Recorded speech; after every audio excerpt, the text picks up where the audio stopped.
Hello guys, welcome back to my channel Sumita Saha cooking चैनले আমি একটা নতুন রেসিপি নিয়ে চলে এসেছি। তো আমি আজকে সোয়াবিন আলু আর ডিম দিয়ে তরকারি করে দেখাবো। তো এর জন্য আমার যা যা উপকরণ লাগছে চলো তোমাদের একসাথে দেখিয়ে দিই। তো এখানে এই যে দেখতে পাচ্ছ ছোট ছোট করে আলু কেটে রেখেছি। এখানে ছোট ছোট করে আলু কাটা আছে। এখানে এই যে সোয়াবিন,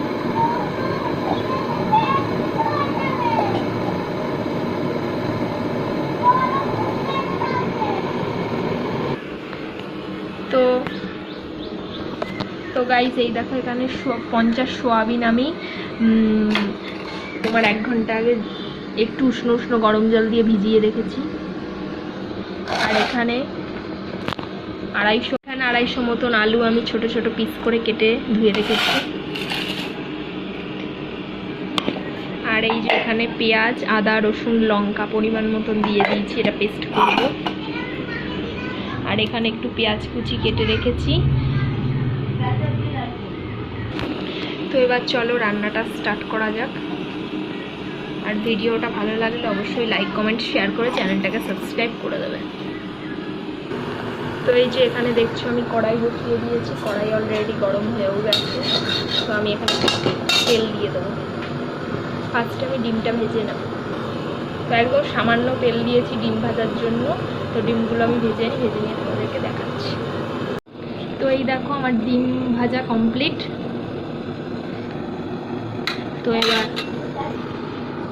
তো দেখো এখানে একদম সামান্য তেল দিয়েছি, হালকা একটু সোয়াবিনটা তেলে নেড়ে নেবো, নাহলে খেতে ভালো লাগে না। তো সোয়াবিনটা এবার দিয়ে দেবো তেলের মধ্যে।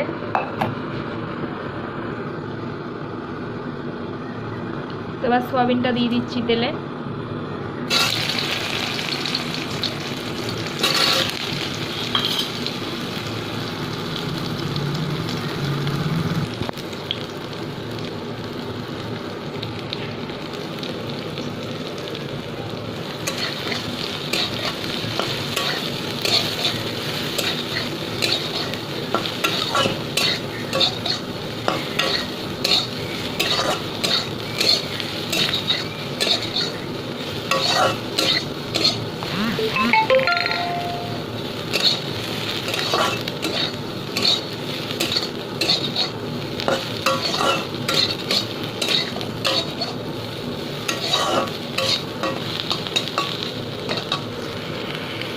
তো এবার সোয়াবিনটা দেখো ভাজা হচ্ছে।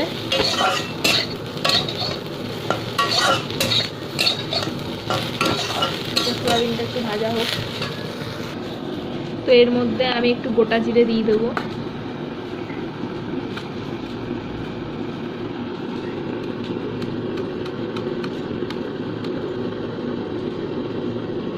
দেখলে গোটা জিরে দিয়ে দিলাম।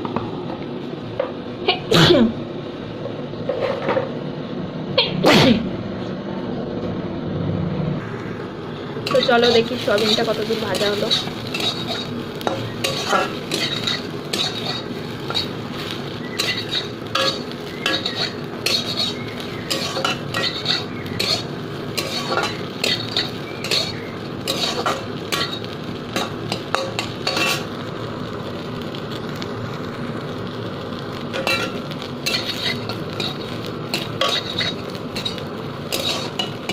আর হালকা একটু ভাজা হবে, দেখতে পাচ্ছ অনেকটাই ভাজা হয়েছে। একটু হালকা ভেজে নেবো, বেশি ভাজবো না।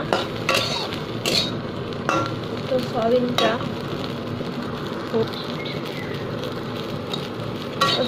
দেখো ভাজা হয়েছে। তো এবার সোয়াবিনটাকে আমি তুলে নেবো। তো দেখো সোয়াবিনটা ভেজে তুলে নিয়েছি, দেখতে পাচ্ছ ভাজা ভাজা হয়ে গেছে ভালো। তো এবার আলুটা ভেজে নেবো হালকা।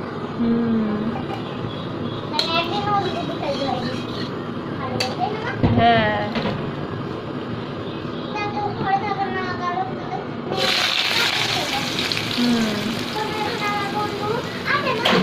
না হ্যাঁ ঠিক।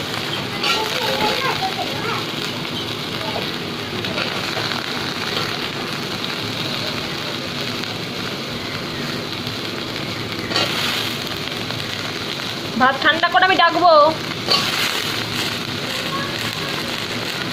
ঠিক আছে।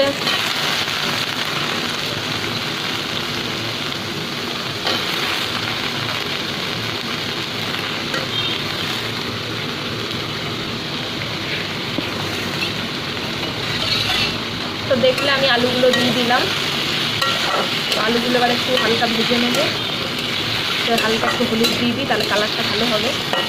তোমরাও রান্না করার সময় দেবে।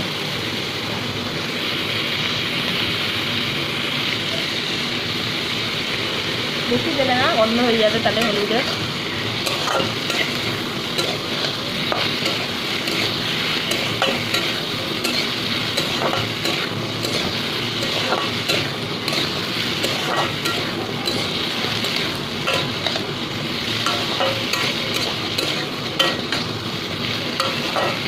আলুটা ভাজা ভাজা হোক, ততক্ষণ আমি মশলাটা রেডি করি।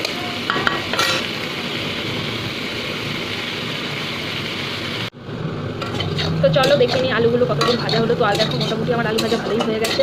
তো আলুগুলো এবার নামিয়ে নেবো। এর থেকে বেশি ভাজলে আবার ফুলে যাবে, কড়া ভাজা হয়ে গেলে ভালো লাগবে না। তো চলো আলুগুলো নামিয়ে নেবো।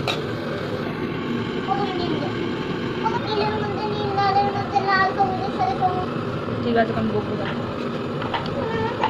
হ্যাঁ, আমি রান্নাটা করে নিয়ে যাও, ঘরে যাও। তো তেলের মধ্যে আমি জিরে ফোড়ন দিয়ে দিলাম। জিরেগুলো একটু লাল লাল হোক, তারপর পেঁয়াজটা ফোড়ন দেবো।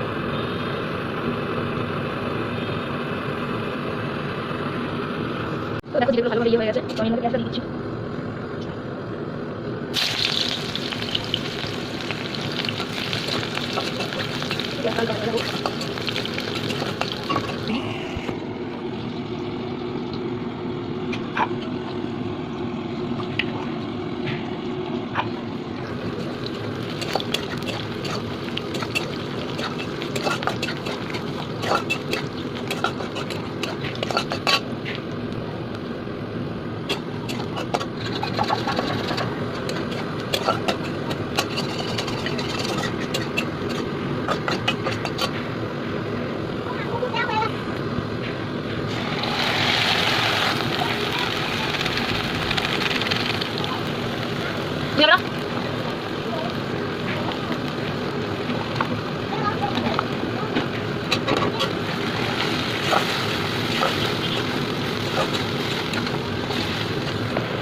হ্যাঁ হ্যাঁ দি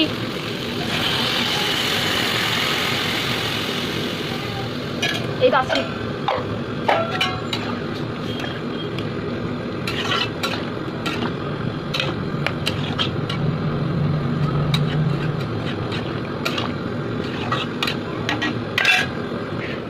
এই থালাটা একটু তোকে খাই দেবো।